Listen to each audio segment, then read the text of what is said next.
Muy buenos días. Con esta actividad y con esta clase vamos a empezar el sexto encuentro que hemos tenido, que hemos cargado. Les agradezco a todos los que presentaron el trabajo. En esta semana les voy a estar dando la evolución a cada uno de ustedes con las observaciones para cada uno de los casos. El tema que nos convoca en la clase de hoy es el marco teórico conceptual. El marco teórico conceptual siempre es un tema que les cuesta bastante, por eso les voy a pedir especial atención. Voy a intentar dividir justamente los dos elementos que componen este punto de la introducción en dos breves clases. La primera, donde vamos a ver la cuestión más del marco teórico, y la segunda, lo conceptual. ¿Qué es el marco teórico? En este análisis seguimos los postulados y lo desarrollado por Hernández Sampieri en su libro de Metodología de Investigación, y cuando indica que el marco teórico es el análisis y la exposición de aquellos enfoques teóricos, teorías, investigaciones y antecedentes que se consideran válidos para encuadrar el estudio. Y acá hacemos un parate para dar un ejemplo. Y para que veamos cómo esta estructura sigue la estructura lógica de cualquier problema que tengamos que abordar. Nosotros estamos diciendo que estamos abordando un problema o que queremos aprovechar una oportunidad, ¿cierto? Entonces, ¿qué es lo primero que haríamos? Bueno, lo primero que haríamos para aprovechar una oportunidad o resolver un problema, o lo primero que haríamos en el caso que quisiéramos resolver estas cuestiones con algún método, digamos, con un método más racional, planificado, que es lo que debe hacer todo profesional de administración. Que yo se los decía esto en la primera clase y se los remarco hoy. Es muy importante que nosotros también mostremos para qué estuvimos 4, 5, 6 o los años que hayamos estado estudiando en universidad. Yo escucho muchísimo, y ustedes todos escuchan un montón, la cuestión de la universidad a la calle. No es que la calle no nos enseñe nada, lejos de eso. Digamos, la realidad fuera de la universidad es muy importante. La diferencia entre los que aprenden haciendo y los que además le agregan un método, como es el caso que estamos intentando nosotros, es que tenemos un valor agregado, que tenemos un proceso que ha demostrado ser exitoso. Entonces, volviendo a nuestro caso, ¿qué es lo primero que tendríamos que hacer?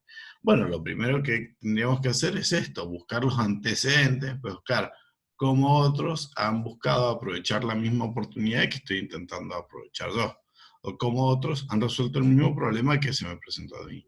Es muy raro que realmente estemos abordando un problema inédito. Puede pasar, justamente tal vez este año es un caso para dar un contraejemplo de este argumento, que una pandemia global de una enfermedad no conocida para la cual no hay vacunas, sin lugar a dudas es un problema inédito, y por eso ha desatado las discusiones que ha desatado. Pero bueno, estas situaciones tan extraordinarias justamente demuestran que en todo lo demás generalmente sí ha ocurrido y sí se lo puede abordar, ¿no? ¿Cuáles son los componentes? Ahora, siguiendo a Hernández Sampieri. Bueno, Hernández Sampieri, en una mirada muy de metodología de la investigación científica, nosotros ya vamos a hacer unos ajustes para que les sirven a ustedes. Él identifica tres componentes del marco teórico: el estado del arte, la opción del enfoque teórico y los conceptos centrales. Como verán ahí, yo lo he puesto resaltado en el paréntesis. El primero y el segundo lo tienen que hacer todos, y el primero y el tercero lo tienen que hacer todos, estado del arte y conceptos centrales, y el segundo solo aquellos que van a hacer investigación más pura. Empecemos por el principio. Estado del arte. En el estado del arte lo que ustedes buscan hacer es identificar esos casos anteriores, esos antecedentes. Entonces yo les propongo hacer este trabajo que parece complicado y que parece lejano, hacerlo en 2 etapas. Una primera etapa de revisión de la literatura y una segunda etapa de redacción, que en realidad no es ninguna genialidad hacer esta observación, pero es para que les sirva a ustedes, para que se pongan metas más cercanas y sepan, bueno, primero vamos a buscar qué se dice sobre el problema que yo quiero abordar y después vamos a intentar de redactar. ¿Qué implica esta revisión de la literatura y cuáles son las tareas que yo les propongo realizar en este marco? Lo primero que yo les propongo hacer en la revisión de la literatura en un sentido amplio es que consulten a expertos, a gente que tenga expertise sobre la cuestión que ustedes van a revisar. Por ejemplo, ustedes quieren empezar un nuevo negocio dedicado, no sé, a la comercialización de software, que parece que va a ser uno de los sectores menos dañados en esta situación. Bueno, ¿qué es lo primero que yo voy a hacer? Bueno, voy a intentar de contactar a empresarios, gestores, administradores que ya estén en el sector. Por eso les digo gente que tenga expertise, que tenga experiencia en el sector. No, no implica que tengan que ser académicos especialistas en la cuestión. Obviamente, también les recomiendo que hagan esa segunda búsqueda, o puede ser primera, el orden en este caso no es muy relevante. Que es, bueno, busquemos gente, docentes, profes con los que hemos tenido contacto que tengan mucha experiencia sobre lo que yo quiero hacer. Otro ejemplo en eso. Yo quiero diseñar tableros de comando para empresas, hacer una empresa de consultoría de tableros de comando. Bueno, ¿qué voy a hacer? Bueno, muy posiblemente voy a ir a ver al profesor Tomellini para charlar con él y que de esa charla con él salgan lecturas bibliográficas de referencia. Entonces, identificar cuáles son cuál es la bibliografía, cuáles son los principales autores que trabajan esa cuestión. Entonces, por ejemplo, no sé, si yo voy a trabajar, bueno, para un ejemplo no tan administrativista, si yo voy a trabajar en neurociencia, bueno, en Argentina tengo que leer a Facundo Manes. Si yo voy a trabajar en estratégica, bueno, Porter, Thompson, ¿sí? Aquellos autores que son las referencias en los campos que yo voy a trabajar. Para ir recién dar el tercer paso, que es abordar Internet. Yo recién se lo he puesto tercer paso, aunque la gran mayoría no lo pone como tercero, lo pone como primero, si es que hace los otros dos, es hacerle una observación. En Internet hay un montón de cosas geniales y un montón de basura, ¿sí? ¿Y cómo yo puedo hacer para discernir si es una cosa interesante o es basura? Y a partir de haber hecho las lecturas de referencia y haber consultado a expertos. Entonces yo puedo tamizar, puedo leer y analizar críticamente el contenido que encuentro en Internet. Entonces, por eso se los pongo en el tercer paso, para que sean prudentes, para que hagan una lectura crítica, una lectura profesional de lo que encuentran en Internet. Y de esta manera llegamos al cuarto y último estadio, que es el resultado de este proceso, que es que yo voy a tener un conjunto de libros, revistas científicas, ponencias, páginas web y un montón de información que me va a permitir pasar a la redacción. ¿Qué puede pasar en esta instancia? Que ustedes digan, bueno, profe, pero yo lo que quiero buscar es a través de un criterio organizacional. En realidad yo el criterio organizacional se los recomiendo porque generalmente es mucho más accesible.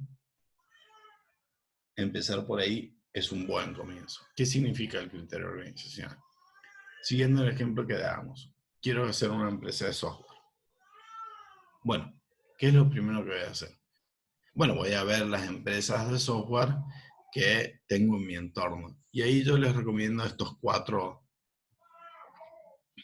pasos, estas 4 etapas, de búsqueda de organizaciones que me sirvan como antecedente. El primer caso es realizar la misma actividad en el mismo lugar. Entonces voy a ver, no sé, a Bellatrix, a la empresa de software mendocina, bueno, que ya no es tan mendocina, pero digamos está en Mendoza. A Eventbrite, que tampoco es tan mendocina, pero está en Mendoza. Entonces veo cómo esas software factory producen, comercializan el producto o los servicios que realizan, ¿sí? ¿Qué pasa si yo estoy manejando una idea que considero que es realmente innovadora? Bueno, lo que me puede pasar es que no encuentro nada en el ámbito local que me sirva como antecedente. Entonces puedo pasar y dar el segundo paso, que es buscar una organización que realice una actividad similar en el mismo lugar. ¿Sí? Que por ejemplo, nosotros la clase anterior hablábamos de el despacho de insumos, la venta de insumos para impresoras 3D. Bueno, puede ser que nadie lo haga acá en Mendoza, pero sí hay otras empresas que comercializan productos de tecnología. Entonces puedo ver cómo desarrollan sus operaciones esas empresas. Ya si estoy manejando algo más tentador, más innovador, tal vez si estoy trayendo la idea a otro lugar, podemos buscar una organización que realiza la misma actividad en otro lugar. Yo siempre les doy acá el ejemplo de los bares de oxígeno, que en realidad entiendo, es un ejemplo que veía hace varios años, porque a mí me parecía buenísimo, que eran los bares de oxígeno en Barcelona, y que realmente nunca llegaron al mercado local. Entonces ahí yo puedo traer esa idea que me parece innovadora y analizar cómo en ese otro lugar prestan ese servicio, porque yo lo que estoy pensando hacer es abrir un bar de oxígeno acá en Mendoza. Y este es el sumo, digamos. No encontré ninguna empresa que realice la misma actividad en otro lugar, entonces ya llego al cuarto estadio. Mi recomendación en general es que la gran mayoría de las cosas están en el nivel 3.